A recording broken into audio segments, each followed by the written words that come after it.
Shalom, selamat pagi dan kasih, senang bisa berjumpa lagi dalam program Spiritual Life untuk bersama-sama kita merenungkan firman Tuhan pada pagi hari ini. Dan pada hari ini kita akan melanjutkan renungan mengenai Prapaskah yang akan sama-sama kita renungkan sepanjang minggu ini. Dan pada pagi hari ini ayat renungan kita terambil dari 1 Korintus 5 ayat 7 sampai 8. Saya akan bacakan ayat ini bagi Bapak Ibu Saudara semua. Demikian firman Tuhan. 1 Korintus 5 ayat 7 sampai 8. Buanglah ragi yang lama itu supaya kamu menjadi adonan yang baru, sebagaimana kamu memang tidak beragi. Sebab anak domba Paskah kita, yaitu Kristus, juga telah disembelih.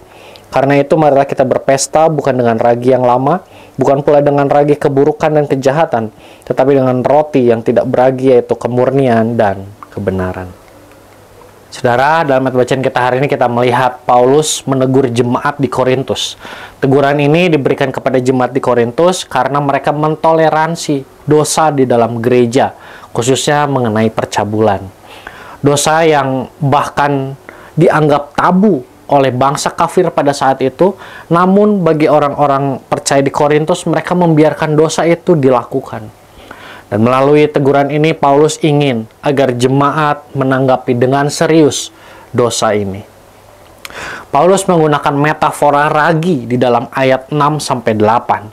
Ragi dalam konteks budaya Yahudi melambangkan pengaruh jahat yang menyebar. Paulus menggunakan hal ini untuk menggambarkan perlunya kehidupan yang bersih dari kehidupan dosa. Saudara, melalui bagian firman Tuhan hari ini kita melihat Paulus mengingatkan agar kehidupan orang percaya membuang dosa dan hidup dalam kekudusan. Karena dosa kecil atau ragi dapat mengembangkan roti sehingga roti itu menjadi rusak. Paulus memberikan ajakan untuk berpesta dengan roti yang tidak beragi, dengan kemurnian dan kebenaran. Saudara, melalui renungan hari ini, khususnya dalam waktu menjelang Paskah ini, kita kembali diingatkan sebagai orang percaya untuk hidup dalam kekudusan. Hari Paskah bukanlah hanya menjadi sebuah peringatan bagaimana Kristus mati menebus dosa kita dan bangkit dari kematian pada hari yang ketiga. Namun, melalui keselamatan dalam Kristus harus diikuti dengan pembaruan hidup yang terjadi dalam kehidupan kita. Oleh karena itu, dalam hari-hari menjelang Paskah ini, marilah kita responi bukan hanya sebuah perayaan yang kita lakukan setiap tahun, namun menjadi ajakan untuk kita hidup dalam kekudusan sebagai orang-orang yang telah ditebus olehnya. Saudara, marilah kita mengambil waktu sejenak untuk merenungkan firman yang baru saja kita dengar. Saudara, sudahkah kita meresponi Paskah bukan hanya sebuah perayaan, namun hidup dalam kekudusan sebagai orang yang telah ditebus melalui pengorbanan Kristus? Jika belum, maka marilah kita datang melalui doa kepada Allah. Berdoalah, minta ampun kepadanya, berdoalah juga agar kita dimampukan untuk terus hidup dalam pembaruan.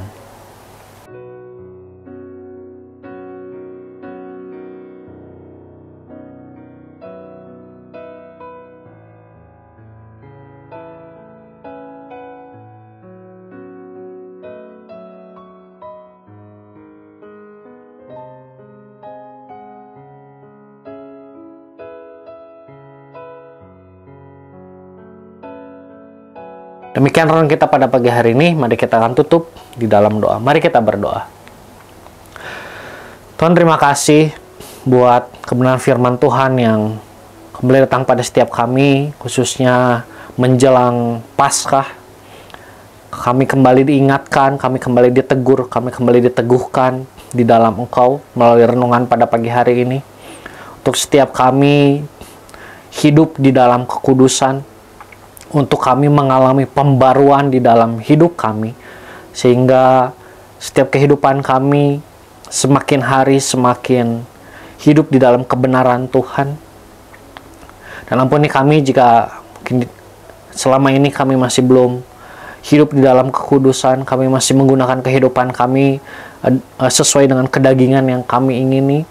Biarlah Tuhan menolong kami, biar Tuhan membantu kami untuk dapat menghidupi firman Tuhan yang kami renungkan pada pagi hari ini, sehingga kehidupan kami sungguh-sungguh hidup di dalam kebenaran Tuhan, hidup kami sungguh-sungguh hidup di dalam kekudusan. Terima kasih Tuhan, kami berdoa menyerahkan seluruh aktivitas kami hari ini hanya ke dalam tangan-Mu. Hanya di dalam nama-Mu kami berucap syukur. Haleluya. Amin. Selamat pagi Bapak Ibu Saudara semua, Tuhan Yesus memberkati.